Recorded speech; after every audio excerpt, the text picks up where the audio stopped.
Gente, acabou de vazar um segredo inacreditável.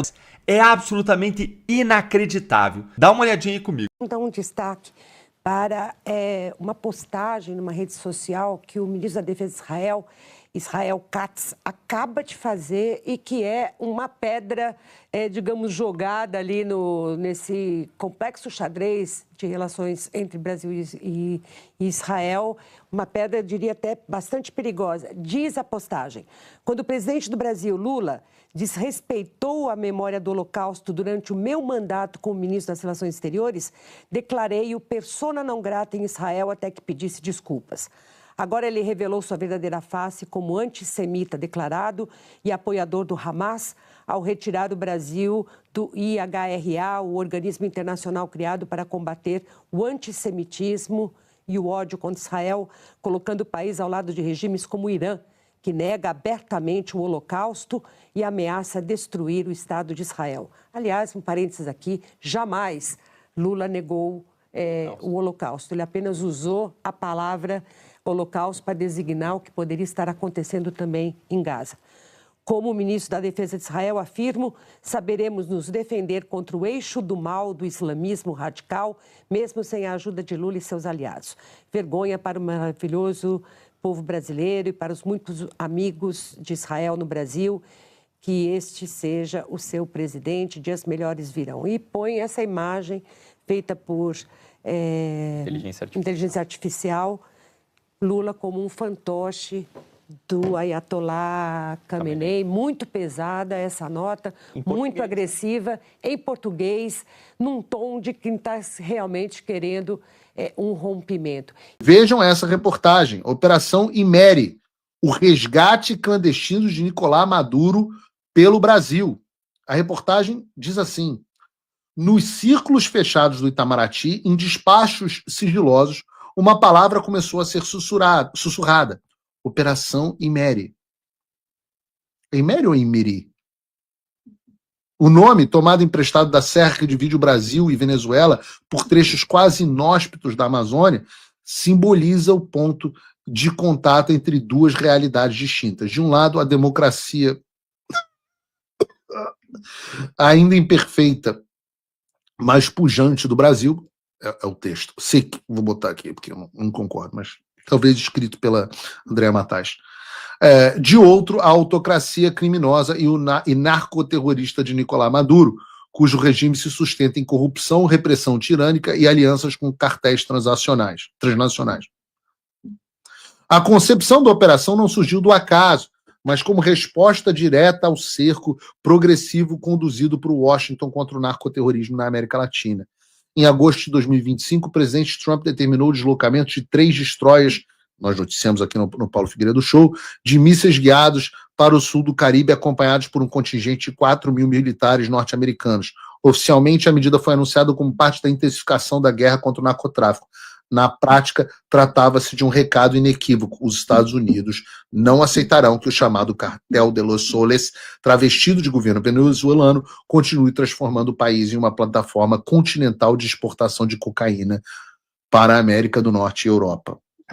Nesse contexto que surge a Operação Imeri, concebida como um plano de evacuação seletiva. As discussões iniciais ocorreram entre o chanceler Mauro Vieira e o venezuelano Ivan Gil, em encontros aparentemente banais à margem da cúpula da Organização de Tratados de Cooperação da Amazônia, em Bogotá, em 21 e 22 de agosto de 25. Oficialmente, agora, né? Oficialmente, os dois debateram cooperação fronteiriça e integração econômica. Extraoficialmente, com a medição de assessores militares, teria sido ventilada a ideia, assessores militares, teria sido ventilada a possibilidade de se extrair Nicolás Maduro e parte de sua cúpula, entregando-os à custódia do Brasil antes que caíssem nas mãos do Comando do Sul ou de grupos de resistência armados. O plano possui 2 vertentes complementares. A primeira de caráter ostensivo, que mobilizaria 12 meios navais e aeronaves da Marinha do Brasil, incluindo porta-helicópteros multipropósito Atlântico, fragatas da classe Niterói e o navio Doca Bahia. Essa força, apoiada por destacamentos de operações especiais do Batalhão de Operações Especiais de Fuzileiros Navais, e do grupamento de mergulhadores de combate, poderia estabelecer um corredor marítimo de evacuação. Formalmente, de acordo com a Constituição Federal, o envio de tropas brasileiras ao exterior em operações de guerra ou conflitos de caráter ofensivo depende de autorização prévia do Congresso Nacional. No entanto, a manobra política do governo Lula seria classificar a operação não como intervenção ou ação bélica, mas como exercício militar combinado em águas internacionais. Nos bastidores, o Serviço de Inteligência Diplomática dos Estados Unidos do Brasil, em conjunto com a inteligência do Southern Command, do Comando do Sul dos Estados Unidos, já mapeou com precisão os interesses e planos do governo brasileiro. Quando a hipótese da operação foi apresentada internamente de forma ventilada, setores da Marinha do Brasil reagiram de maneira veementemente negativa, recusando-se a participar ou colaborar com a extração de Nicolás Maduro, gerando atrito interno e revelando divisões profundas dentro das Forças Armadas. Eu achei que quem noticiasse... Olha aí... Quem noticiar negócio de divisão das Forças Armadas não está fomentando golpe? Não. Diz a reportagem, militares do Corpo de Fuzileiros Navais que se recusaram a envolver-se com o regime venezuelano. Os Estados Unidos não apenas monitoram cada movimentação com atenção máxima, mas também se posicionaram para impedir qualquer manobra brasileira destinada a salvar o ditador narcoterrorista, garantindo que a ação de projeção de poder e de justiça internacional permaneça sob supervisão e controle dos Estados Unidos. Washington já deixou claro que, caso o Brasil insista em avançar com essa operação, novas sanções econômicas e diplomáticas serão impostas, ampliando e reforçando as restrições já existentes contra os setores estratégicos brasileiros ligados à defesa e ao comércio, aumentando o custo político e financeiro de qualquer convivência com a ditadura venezuelana. Se eu citei poucas crises durante o programa de hoje, senta no colinho de mais essa. Agora eu pergunto a vocês o seguinte, em uma briga entre a Venezuela de Nicolás Maduro e os Estados Unidos de Donald Trump, quem vocês escolheriam? Eu começo o vídeo deixando bem claro que ninguém torce mais para ver o Lula se fudendo e essa facção criminosa da qual ele faz parte, sendo todos presos e proibidos de exercer cargo público do que eu. Ninguém. Mas isso aqui precisa ser divulgado.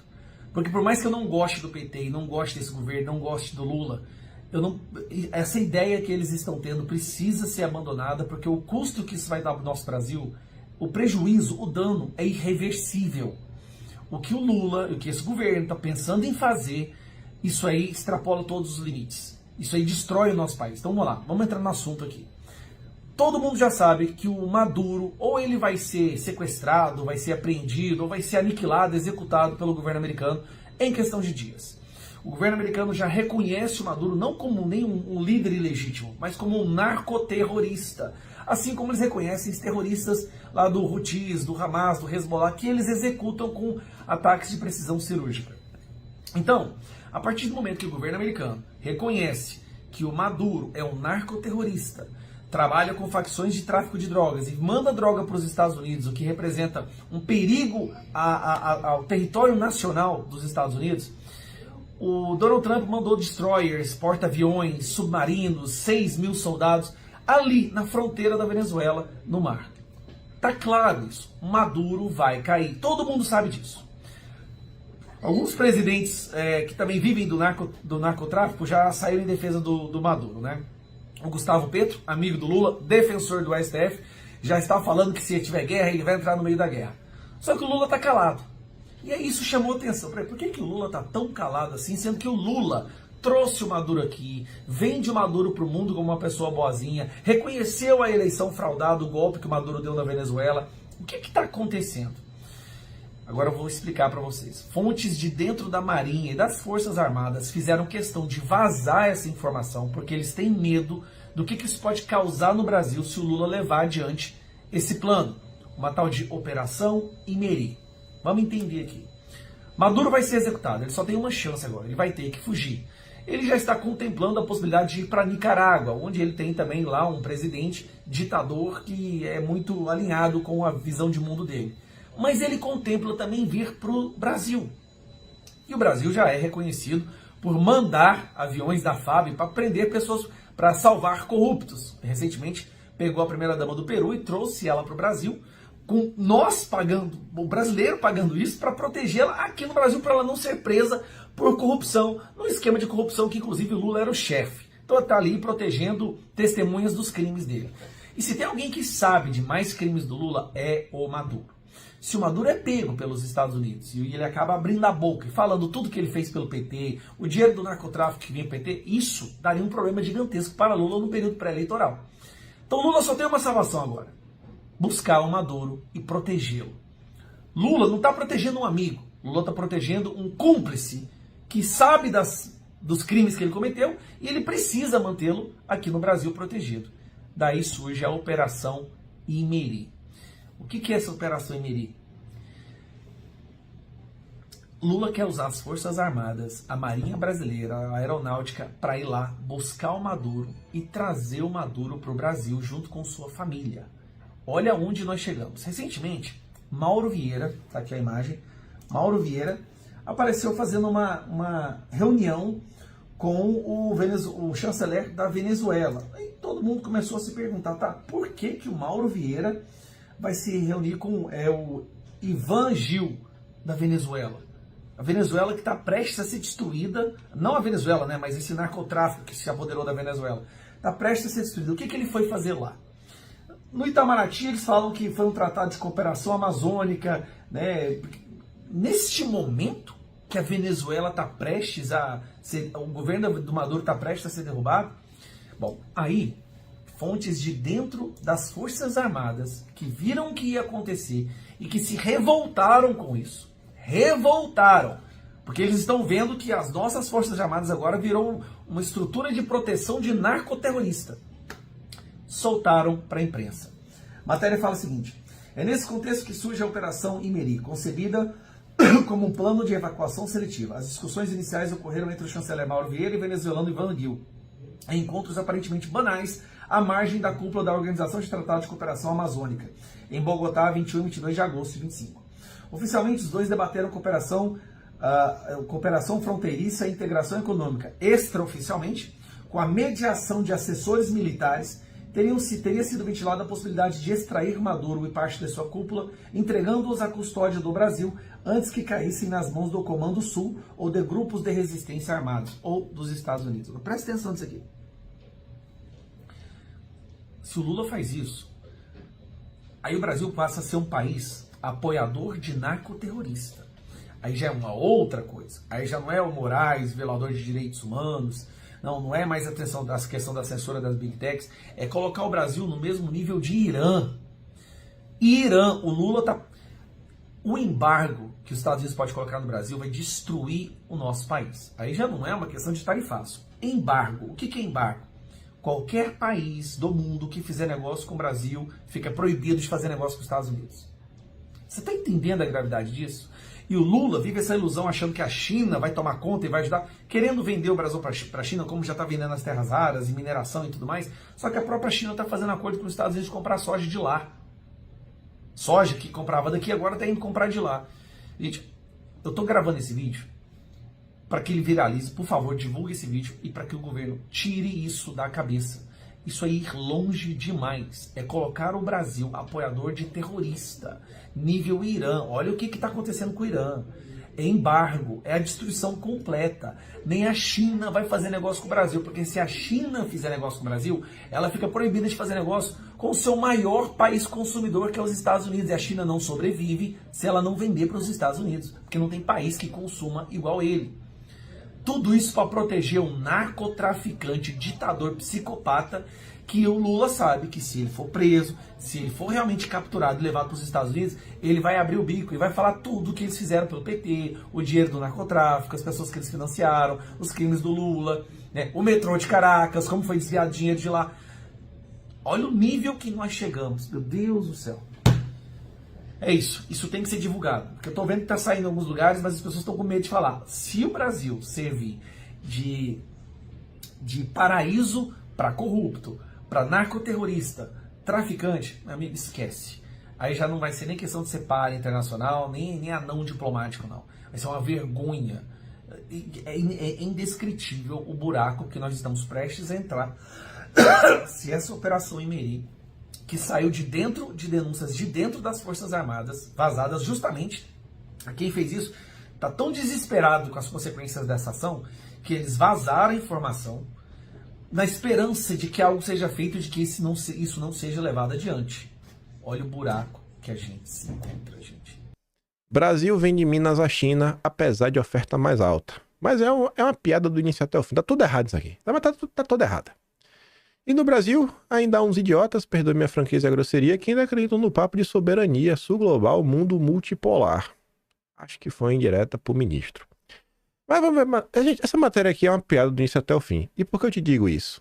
Tu vê, né? Brasil vende minas à China, apesar de oferta mais alta. Aí tu pergunta, quem foi que vendeu?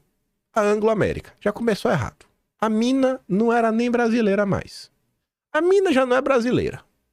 Vendeu suas minas de níquel no Brasil, ou seja, né, um país do Norte do Brasil para a MMG, que não é que vendeu para a China. Na verdade, vendeu para a China mesmo, vendeu para o país. Por quê? Porque quem comprou não é uma empresa da China, é estatal chinesa. Vendeu para uma estatal chinesa. Os nossos amigos liberais não estão indignados com isso. Só quem não pode ter estatal é o Brasil. Mas pode ter estatal chinesa comprando minas brasileiras. Em solo, não é brasileira, em solo brasileiro. A mina já não era do Brasil. Mas quem que queria comprar?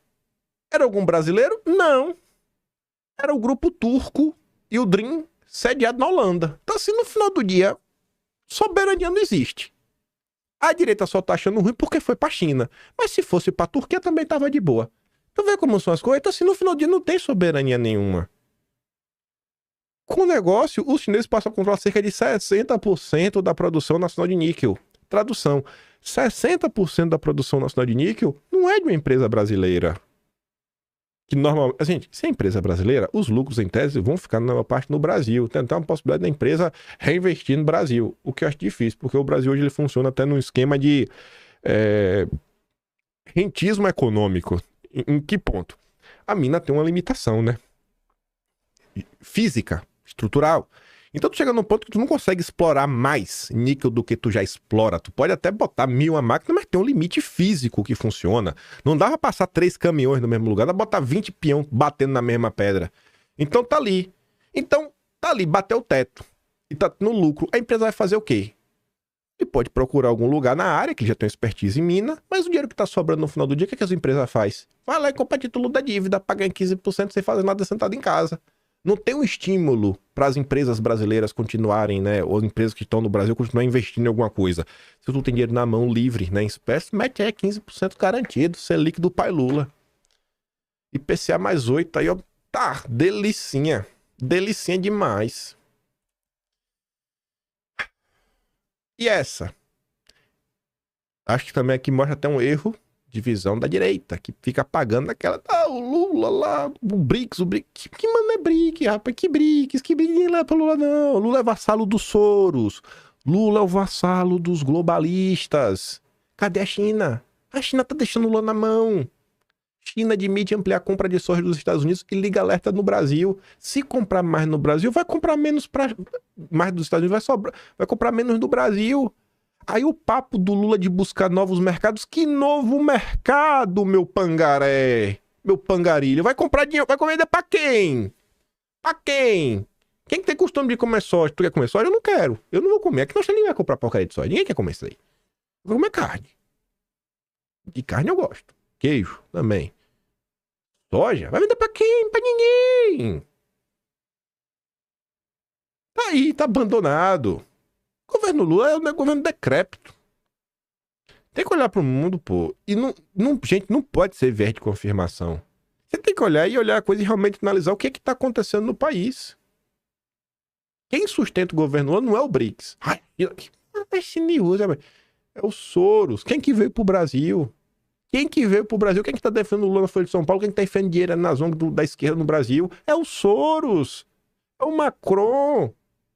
É a Ursula von der Leyen. Essa turma toda aí progressista da Europa. Aí ontem, nessa linha, né? Vamos falar de soberania. Trump ameaça retaliação a países que taxarem Big Techs. Eu vou ter que ler de novo uma coisa que envelheceu bem demais. Mas só para mostrar, né? Trump fez uma postagem na sua rede social, depois meteu lá no Twitter. Como presidente dos Estados Unidos, defenderei nosso incrível setor de tecnologia contra países que o atacarem. Impostos digitais, legislações de serviços digitais, regulamentações de mercados digitais são todos elaborados para prejudicar ou discriminar a tecnologia americana. Eles também, de forma ultrajante, dão passe livre às maiores empresas de tecnologia da China. Isso precisa acabar, e acabar agora. Com esta verdade, coloco todos os países com impostos digitais, legislações, regras ou regulações em aviso de que, a menos que essas ações discriminatórias sejam removidas, eu, como presidente dos Estados Unidos, imporia tarifas adicionais substanciais para as exportações desses países para os Estados Unidos e instituiria restrições de exportação sobre nossa tecnologia e chips altamente protegidos.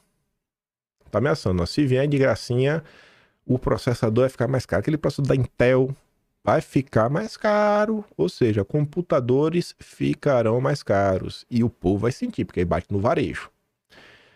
Aí se liga nisso daqui. Agosto de 2024. Eu lembro que a gente basicamente passou quase o vídeo todo falando disso. Foi algo longo, mas importante. Longo, mas importante. Tem 11 corvos aqui nesse atlas. Tataratará. Soberanistas versus liberais. Essa matéria aqui. Cadê? Vai. Não tá aqui nessa? Se não tá aí, deixa eu ver se tem alguma coisa do governo americano. Questão internacional. Ela tá aqui em algum lugar. Onde é que ela tá aqui?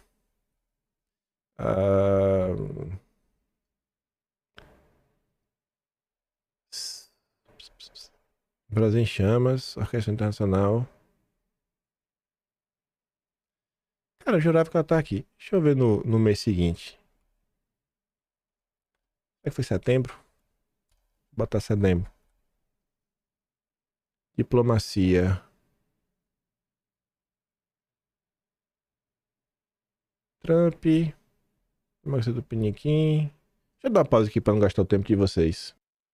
Era em agosto mesmo, eu acho que eu passei tão rápido que eu não vi. Esse mesmo, soberanistas versus liberais. Essa matéria aqui, ó.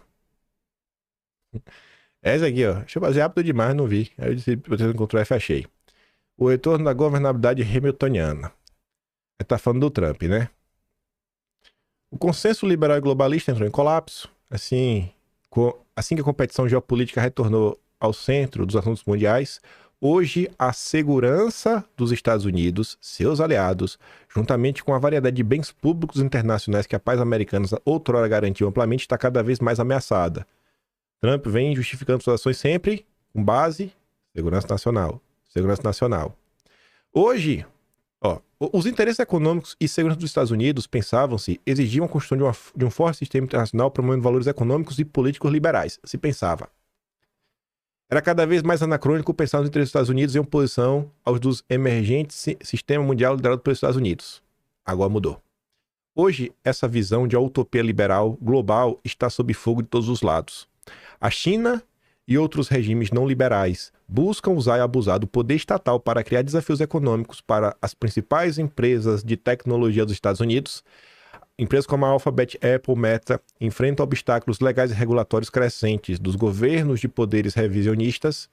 Além disso, a tendência crescente em direção aos subsídios e restrição comercial, tarifa, para promover metas climáticas, aumenta o grau em que decisões governamentais impulsionam as decisões de investimento do setor privado e afeta a lucratividade das empresas em todo o mundo. Nunca a força do Estado esteve tão intimamente ligada ao dinamismo do mundo corporativo.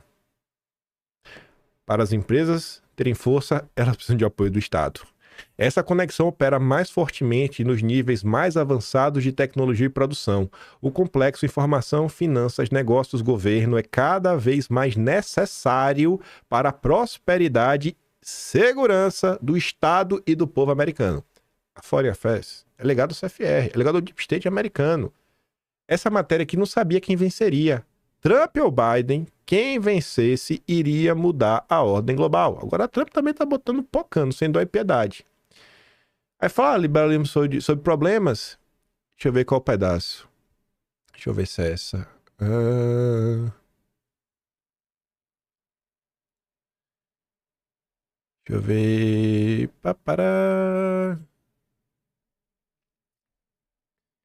Eu quero um parágrafo em específico. Acho que é esse aqui, ó. Tenho quase certeza que é esse. A direita libertária ficará desapontada com a existência do nexo e que ele se aprofundará inexoravelmente. A esquerda anticorporativa ficará magoada ao perceber que os estados escolherão por necessidade usar sua influência econômica e política para fortalecer em vez de controlar as big techs. Trump tá fazendo o quê? Vou meter tarifa se vocês forem para cima de minhas empresas, viu? As empresas do meu país. Na era atual da competição geopolítica, Washington vai se preocupar mais se suas principais empresas de tecnologia são fortes o suficiente e bem equipadas o suficiente para ficar à frente de seus rivais chineses, do que se as empresas de tecnologia estão se tornando grandes demais. O que é que o Soros está falando? Pauta antitrust. Antitrust é exatamente o quê? O que é um trust? É uma empresa muito grande. Antitrust é quebrar empresas em empresas menores. O Trump não está preocupado se a empresa está grande demais. O Soros está. O Soros quer quebrar isso. O Soros está jogando contra isso. O Soros está jogando contra isso. Os futuros presidentes têm mais probabilidade de resistir aos esforços da União Europeia para impor pesadas multas antitrust. Mas deixa eu voltar aqui na notícia do Soros, né? Só para mostrar. Acho que tá logo na manchete. Deixa eu ver aqui. Tá na manchete? Soberania. Não. Onde é que ele meteu antitrust? Aqui, ó. Ofensiva antitrust contra as big techs. Fala do filho do Soros, miserável safado. Mas tá ali, ó.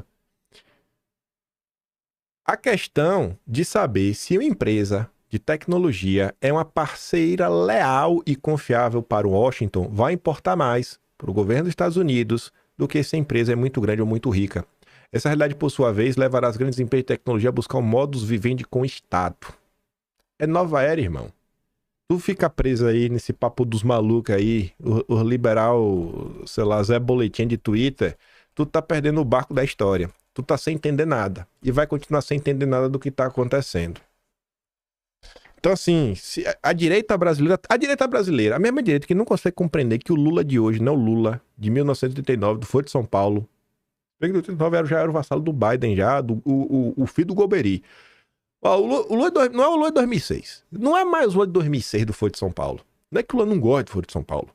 A agenda do Lula é outra. A mesma coisa com o Trump. Chega lá pro Trump e fala: sou conservador nos costumes e liberal na economia. Eu defendo o Estado mínimo, né, e privatizações. Vamos privatizar tudo. Vai lá e fala com ele. Os caras vão caçar teu visto. Vai falar: esse é um louco. Esse deve trabalhar pro Soros. É infiltrado. Vai lá e fala isso pra eles. Aí, ontem saiu a nota. Trump: quero tentar obter o máximo que conseguir sobre participações em companhias. Mas peraí, como assim? Trump é um país. Como assim um país vai obter? O que é que tá acontecendo? Sim, o governo americano quer ser sócio. Quer ser sócio.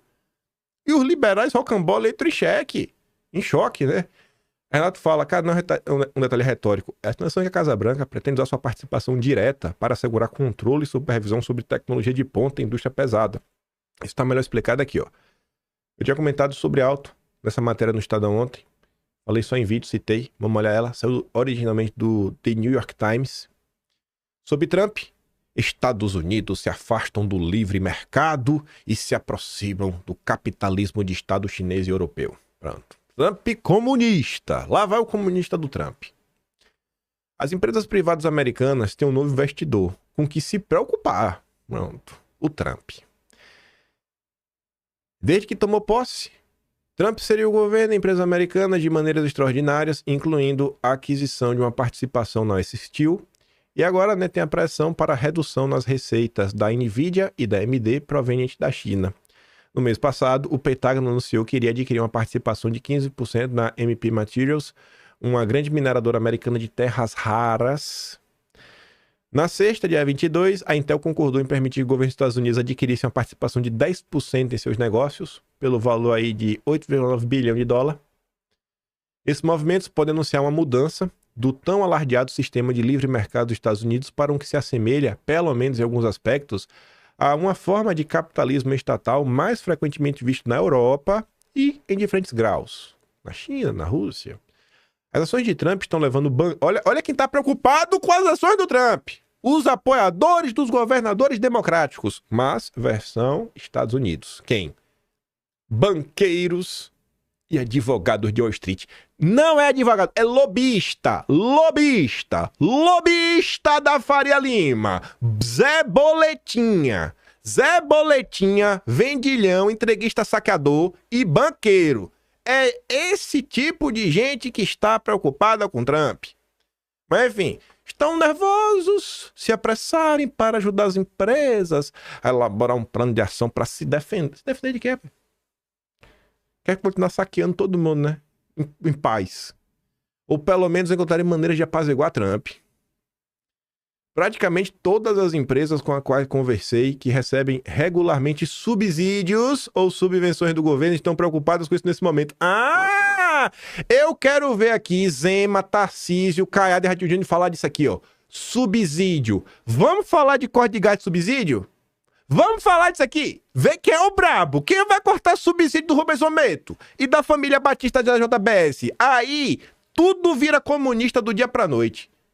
Ninguém quer mexer em bilionário. Esse é o ponto. Porque o que o Trump tá fazendo? Tá falando assim, irmão, se tu quer ajuda estatal, se tu quer mamar na teta do Estado, o Estado vai ter que ter uma participação de tua empresa. Tu tá vendo o que é que tá preocupado? São os campeões nacionais que mamam do Estado sem entregar nada em troca. Vocês conhecem essas pessoas no Brasil? Vocês conhecem essas pessoas no Brasil? Vocês sabem nome e sobrenome? E como eles apoiaram o Lula? Vai lá. Vocês entendem porque o mercado financeiro não apoia o Bolsonaro? Porque também não apoia o Trump. Vocês deveriam se perguntar por que o mercado financeiro quer tantos governadores democráticos. Meu Deus do céu. A administração Trump está vasculhando outras empresas que consideram maduras para algum tipo de envolvimento governamental. O governo dos Estados Unidos já se inseriu no mundo corporativo, americano antes. A administração do Obama adquiriu participações em bancos e montadoras após a crise de 2008. E tanto a administração Obama quanto do Biden usaram subsídios governamentais para promover a tecnologia verde. Aí ninguém reclama, né? Para avançar com a agenda dos Soros é de boa. Mas especialistas dizem que a agenda do Trump é diferente, é mais agressiva. Tá vendo, né? O Biden pode, o Obama pode comprar para avançar com a agenda ideológica de esquerda, pode. O Trump não.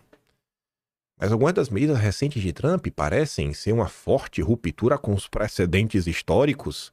Nos casos da Nvidia e da AMD, o governo Trump propôs ditar o mercado global ao qual essas fabricantes de chip podem ter acesso. As duas empresas prometeram dar 15% de sua receita proveniente da China ao governo dos Estados Unidos para ter o direito de vender chips naquele país e contornar quaisquer restrições futuras dos Estados Unidos. Tem que meter dinheiro aqui, irmão. Tira dinheiro da China aí, vai. Experimenta fazer controle de remessa de lucros e dividendos no Brasil. Os caras te matam. É aquele tipo de assunto que ninguém nem discute. É assunto proibido. É assunto proibido dos nossos liberais boletinha. A Europa está vendendo sua alma para Trump. Oh, meu Deus do céu. Coitado do irmão, meu Deus, europeuzinho. O Macron tá ali, ó. O Macron tão bonito. Quem reclama é a Financial Times. Que apoia o Lula, né? Que falou que o André Esteves é o Goldman Sachs brasileiro. Ah, meu Deus do céu, velho.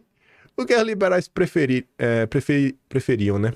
Guerra em escala global, liberalismo destrutivo da classe média, decrescimento e ambientalismo, sem refém da China, né? O choro tá bonito, né? Grande dia. Grande dia. A normalidade tá voltando pra pista. Ah, ainda teve... Eita, que ontem também o H ficou louco. Ai, meu Deus, o dólar caiu, o dólar tá caindo de preço. O dólar caiu ontem ao redor do mundo porque o Trump meteu-lhe a canetada democrática e a Lisa Cook, foi cooked, né? Cook é cozinhar, ela foi cozinhada. Uma diretora do Banco Central deles, né? A prima do Galípolo foi posta no olho da rua. Não foi ainda, né? Ainda é meio complicado, meio que o Congresso tem que apoiar. Mas o Trump tem lá canetado. Vou derrubar. Eu derrubei. E dá lá uma explicação. Tem um documento dela que não tá batendo, parece até fraude documental. E aí o Tom Finton, o cara da direita lá, fala o seguinte, né? A noção que o Fed é independente está em desacordo com o governo constitucional. Você é papai de Banco Central, irmão, independente, controlado pela Faria Lima, pela tropa do Dedé, não tá com nada. Trump comunista. Experimenta conversar isso no Brasil. Vê lá se algum louquinho consegue sequer compreender o que está acontecendo. O mundo está mudando. E a direita brasileira segue aí presa, né, em amarras. E o brasileiro, o peãozão, né? Famílias brasileiras destinam quase 10% da renda só para pagamento de juros. Juro é o quê? É o lucro do banco. Então é isso aí, né? Esse é o Brasil. A única preocupação da Faria Lima é essa. E você devia se perguntar, né? Por que a Faria Lima quer tanto eleger os governadores democráticos? E eu acho que devia estar claro na cabeça de vocês porque a Faria Lima não quer o Jair nem o Eduardo. Vamos falar um pouquinho. Nem vai dar para falar tudo que eu quero. Eu vou ter que pular algumas partes e falar depois. Deixa eu olhar aqui rápido o que eu quero falar hoje. Só para não pular assim tudo mais. Vou deixar as tretas para depois. Deixa eu ver aqui. Tá, vou comentar essa e essa. E essa aqui. Depois eu pulo. Não vou entrar nessa treta. Acho que é o suficiente. E... deixa eu ver. Essa aqui eu vou pular também, essa treta. E ver pra esse aqui. Já sei o que eu vou falar. Vou pular as tretas hoje, por hora. Pularei as tretas. Essa daqui não é treta. Quer falar do Valdemar? Vamos pra bater no Valdemar, né? Ninguém liga. Não é igual o Partido Novo, né? Ah, não fala mal do Partido Novo. Do Valdemar pode falar. O idiota do Valdemar Costa Neto foi lá no Grupo Esfera e fala de Bolsonaro. E ele resolveu elogiar Bolsonaro. Elogio, gente. Elogio. Que fique claro, nunca comparei Bolsonaro com Che Guevara. Até porque o cubano era de esquerda. E deixei isso claro. O que eu comparei foi o processo de mitificação e reafirmo. Estão transformando Bolsonaro em um Marte. Um mito ainda maior do que já é. Já é o legítimo líder da nossa direita e continua sendo. Já não basta fazer uma comparação dessa, né? Aí ele foi tentar se explicar. Che Guevara é argentino. Esse é o nível das pessoas. Por isso que Valdemar não gasta o dinheiro do PL na fundação. Porque uma pessoa burra desse jeito, sem nenhum tipo de letramento. Eu gostar desse palavreado no passado, é letramento. Não tem letramento. Não tem estudo. A visão de mundo só pensa no quê? Cargo. Eu falo outra coisa. Só pensa em cargo. Ainda bem que eu falei cargo. Não dá, velho. Simplesmente não dá. Simplesmente não dá. Por outro lado, o Fábio Van Garten comenta o seguinte ontem. Ele fez 2 comentários muito curiosos. O outro é ainda mais curioso. Primeiro, o Fábio Van Garten tuita o seguinte. Eu diria que o dia de hoje foi surreal. Tá muito difícil, ou realmente muito fácil para uns e outros, entenderem que quanto mais rolarem Bolsonaro, mais difícil a eleição se torna. Repetir discursos para um determinado segmento que representa poucos votos e muito poder econômico, ou seja, a Faria Lima, não refletirá em vitória. Pesquisas, eventos de lobby, almoços, jantares onde bolsonaristas são excluídos, só colocam álcool em uma fogueira que já arde. E muito chute e poucos votos. Tanto a aprovação quanto a rejeição são frágeis e volúveis e não sinalizam nada a pétreo nem definitivo. Na tempestade, vemos quem trabalha e quem se esconde, quem se joga no mar, quem pega o bote e vai embora. Esquecem-se que depois dela vem a calmaria. O bolsonarismo é grande, é duradouro, é eterno. Só não querem perceber agora. Perceberão em outubro de 2026. Aí o Arthur comenta, né? Dia 2 de setembro começa o julgamento farsa de Bolsonaro. Quanto o PL gastou denunciando internacionalmente o abuso de poder, violação de direitos humanos, afasta do julgamento, sofrimento dos presos políticos no Brasil? Qual foi a iniciativa internacional do PL? Fazer seminário para influencer? Aí você fala, mas o que, é que o PL podia fazer? Posso falar o que eu não posso provar? Posso falar o que eu não posso provar? Pessoas tentaram levar. Assim, existe o cargo de assessor de imprensa, né? No Brasil ele trabalha fazendo o quê? mantendo network, diálogo com o jornalista para tentar pautar os assuntos do teu interesse. Existem assessores de imprensa internacional. Alguns foram apresentados para o senhor Duda Lima. Ele quis colocar para frente? Lógico que não. Vê se Duda Lima vai gastar um dinheiro que pode sobrar para gastar para conseguir mais carga em eleição. Se eu comprovar, aí tu vai querer se tu quiser. Em relação ao julgamento, né? Na mesma linha, falando de comunicação, Renato fala, sem comunicação institucional, sem acesso às próprias redes sociais e sem o Fábio Van Garten por perto, que é quem pautava a imprensa, pelo menos com a parte da versão do Jair, Bolsonaro chega a uma semana do julgamento completamente isolado, sem um canal sequer com a imprensa. Ao mesmo tempo, o ecossistema de mídia do BTG está espalhando pesquisas para embalar a festa dos abutres. A mesma turma que afastou o Fábio é a turma que fala que os filhos de Bolsonaro só atrapalham. Aí o Fábio voltou no final da noite. Conversei com inúmeros jornalistas ao longo do dia de hoje, como faço diariamente. Todos me relataram a mesma coisa. O quê?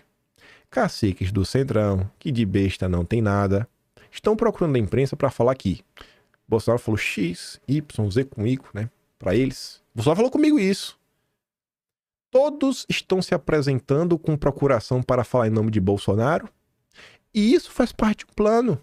Se todos apontam numa mesma direção, todos dizem que Bolsonaro falou com eles e todos dizem que os filhos de Bolsonaro são tóxicos, queimados e que serão presos, todo e qualquer um que se colocar contra a vontade do Centrão será taxado de contra os interesses de Bolsonaro. Você já parou para pensar nisso? Como é que vocês vão saber o que Bolsonaro disse? Vai ser o quê? O Supremo vai deixar alguém lá filmar Bolsonaro? Lê aqui, Bolsonaro. Pisque se você está... se você está falando de forma forçada. Oh, gente, eu estou... Você acha que você se comunicar com o Bolsonaro por onde? Como é que eles vão se comunicar?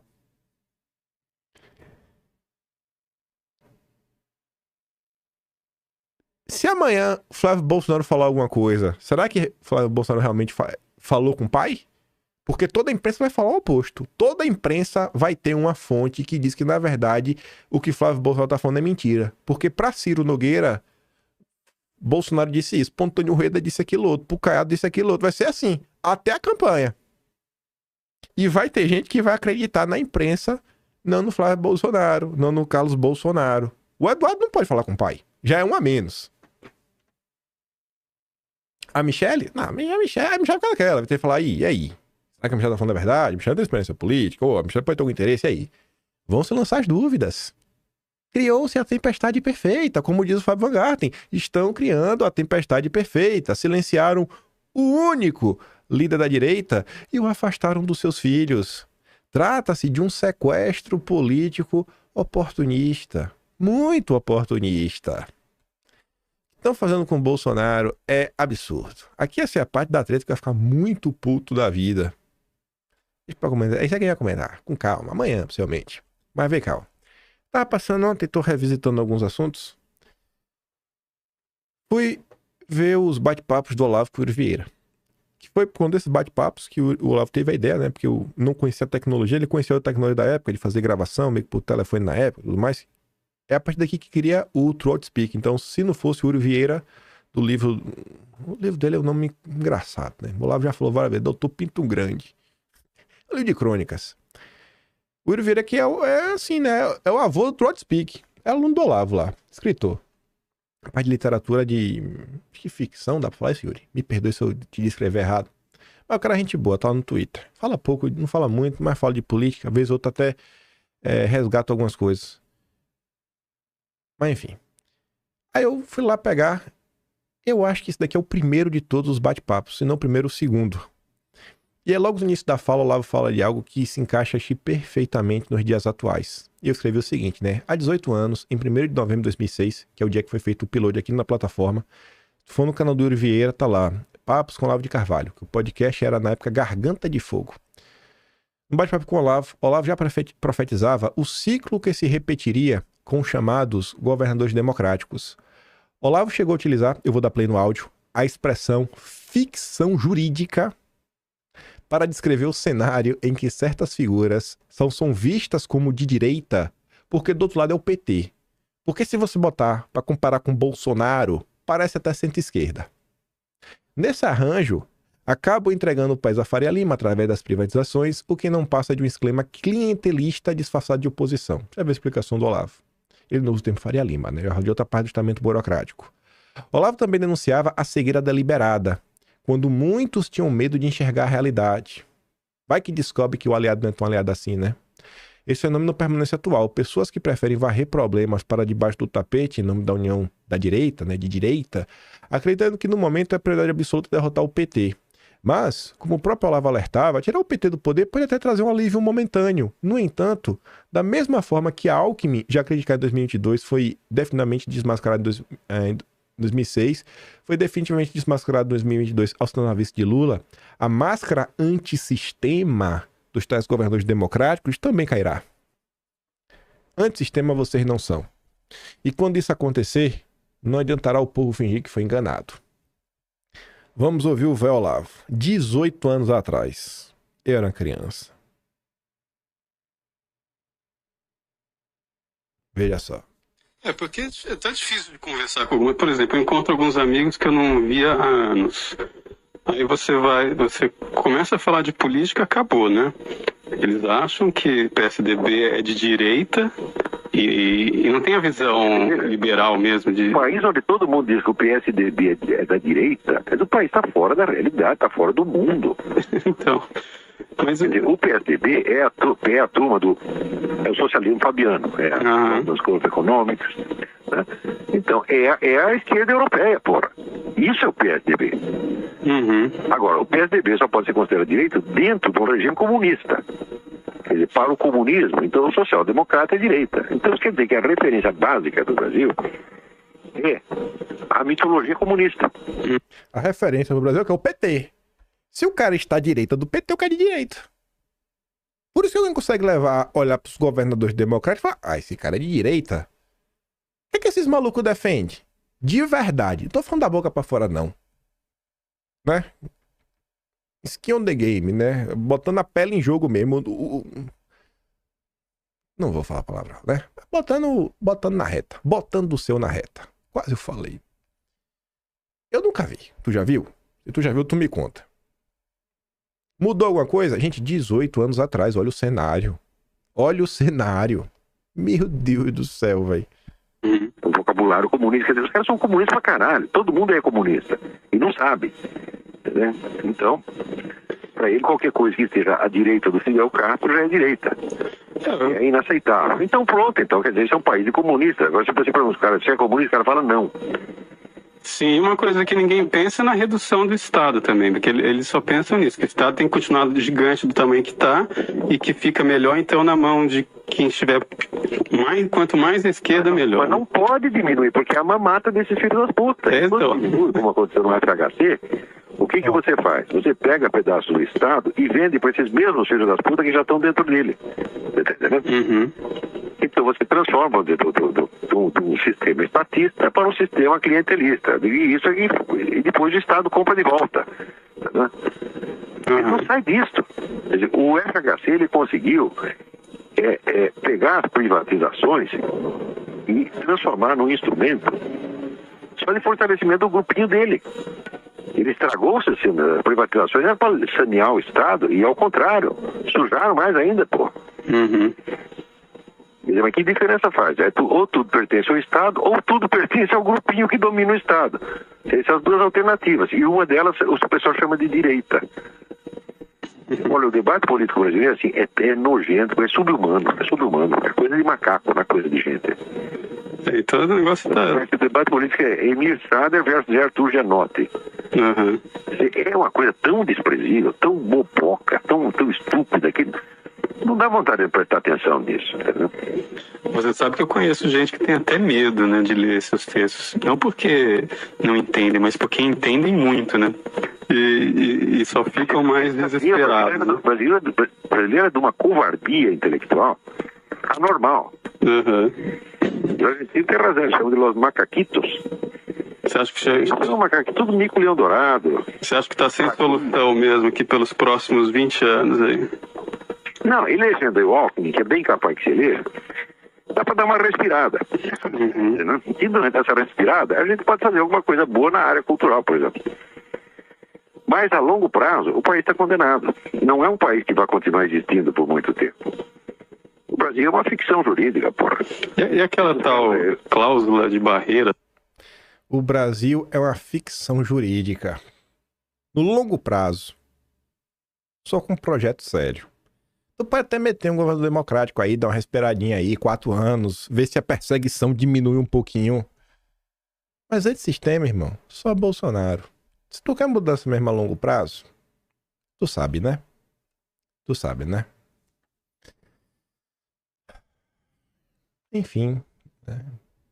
Tem umas provocações boas hoje, né? Pra mexer a cabeça e ficar assim pensando, né? Rapaz, velho, que viagem, né? O mundo tá mudando. O mundo tá mudando muito, muito, muito. E o Brasil tá aí, estagnado.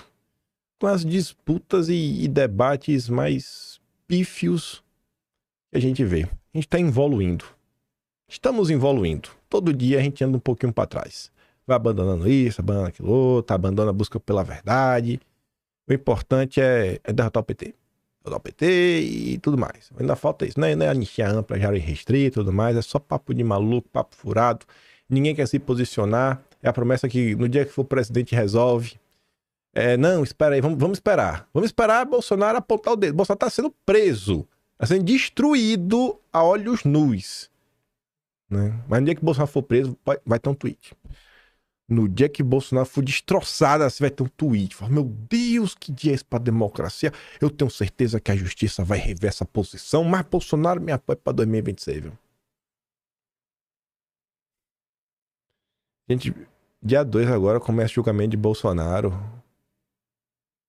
Tu acha que tem alguém preocupado? Tu viu o vídeo de Barretos? Tu viu aquele vídeo? Eu não vou falar quem é que tá nele, não. Tu viu o vídeo? Tu viu quem tava dando risada? Enquanto um falava que 2027 um de nós vai estar lá no Planalto? Tu viu quem tava dando risada? Tu viu a feição? No momento que a gente tá vivendo. Ah, meu Deus do céu, viu? A gente vai comentar sobre isso, tenho certeza. Só não deu tempo de falar hoje. Deus não quis que a gente tretasse hoje. Por alguma razão, não sei qual. Deve ser porque amanhã vai ter mais assunto, vai ser mais treta ainda. Eu fico por aqui. Se gosta do meu trabalhinho, quiser dar um pouco mais, passa no canal, tem um Tony Valeu, tem o Patreon na descrição e tem o Atlas Brasileiro. Kimpai.com/br. Vejo vocês amanhã e fica ligando de beijo e abraço, tamo juntos. Valeu, meus amigos. Fui.